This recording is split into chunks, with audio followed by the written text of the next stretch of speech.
सार सुनाती हूँ, आधुनिक इस दौर में वेदों का सार सुनाती हूँ। हे प्रीत जहाँ की रीत सदा में गीत वहीं के गाती हूँ, हे प्रीत जहाँ की रीत सदा में गीत वहीं के गाती हूँ। भारत की रहने वाली हूँ, भारत की बात सुनाती हूँ।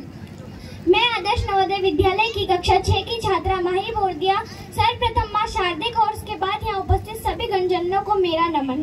हमारे भारत देश पर कई विदेशी शक्तियों ने आक्रमण किए, कुषाण, चंगेल, डच, फ्रांसीसी, पुर्तगाली, मुगल, अंग्रेज, लेकिन इन सब के बावजूद हमारा राष्ट्र जिंदा रहा।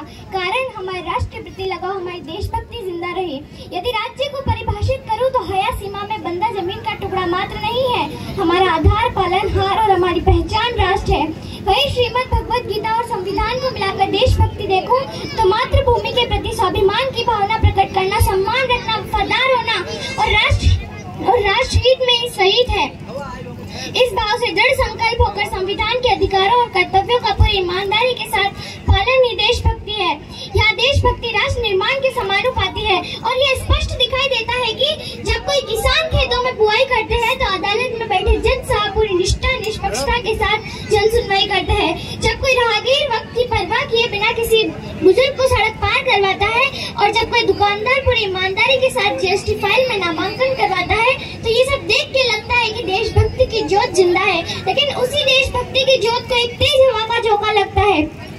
जब कोई शिक्षक बच्चों को पाठ्यक्रम में बांध कर रख देता है तो वो जोत धीमी पड़ जाती है। जब कोई अपने ही देश की अमानत, अपने ही देश का धन लेकर विदेश भाग जाता है तो वो जोत बुझती नजर आती है। जब किसी 5 साल की मासूम बच्ची के साथ बलात्कार जैसे कुकृत्य को अंजाम दिया जाता है, हम राष्ट्र में हमारे ही रक्षकों पर पथराव करते हैं, फिर राष्ट्र निर्माण की बात करते हैं तो मुझे सातवें आसमान पर भी असंभव सपना सा लगता है।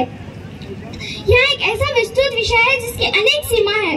सबसे पहले हमें राष्ट्र मान करना है तो हमें हमारी सोच पर बात करनी होगी। मैंने अपनी माँ से कहा कि माँ बाहर कचरे वाला आया है तो माँ ने एक थप्पड़ लगाई तो मैंने पूछा माँ थप्पड़ क्यों लगाई, तो माँ ने समझाया बेटा वो कचरे वाला नहीं सफाई वाला है। सोच बदलोगे तो देश बदलेगा। हमारे देश की अगर कोई सबसे बड़ी समस्या है तो वह है निम्न मानसिकता। हम अक्सर कहते हैं कि लड़की छोटे कपड़े पहने दिन रात घर से बाहर रहे तो उसके साथ गलत होना आम बात है। शर्म आनी चाहिए ऐसी मानसिकता पर। हैदराबाद में हुई ऐसी दरिंदगी घटनाएं तो हर रोज होती है। हमें राष्ट्र निर्माण करना है तो हमें बेटी पढ़ाओ के साथ साथ बेटी को समझाओ और देश के काबिल बनाओ की भावना उनके दिलो दिमाग में भरे, तभी हमारा राष्ट्र निर्माण संभव हो पाएगा। क्योंकि याद रखना, पैर की मोच और छोटी सोच का हमेशा आगे बढ़ने से रोकती है। हमें राष्ट्र निर्माण करना है तो हमें हमारे सोच के दायरे को और आगे बढ़ाना होगा। हम बात करूं हमारी संस्कृति की तो हम हमारी संस्कृति पर लज्जा करते हैं।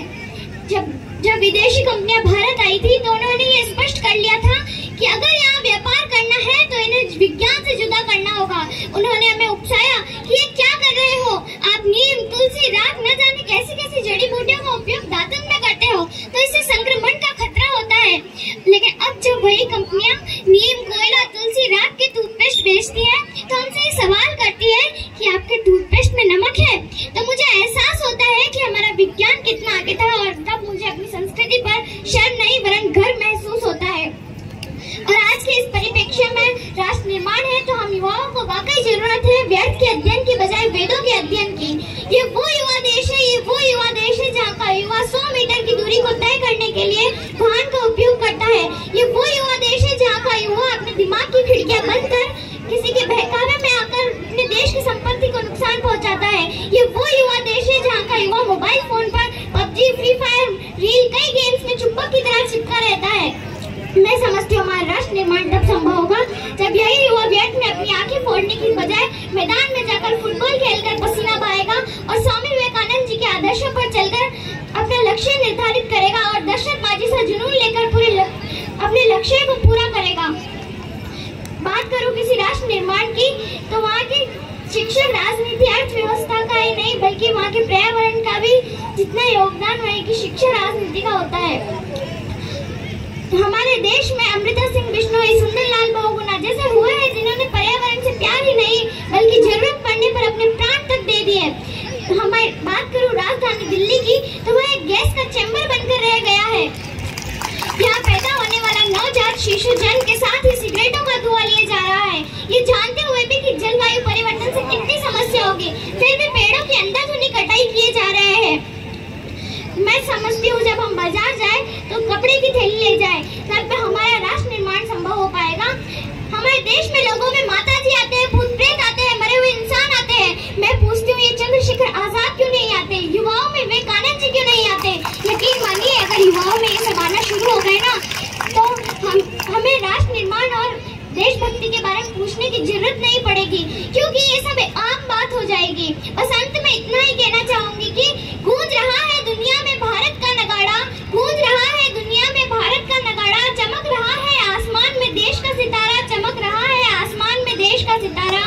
आजादी के दिन आओ मिलकर करे दुआ की बुलंदी पर लहराता रहे तिरंगा हमारा, की बुलंदी पर लहराता रहे तिरंगा हमारा। जय हिंद, जय भारत। जोरदार तालियां।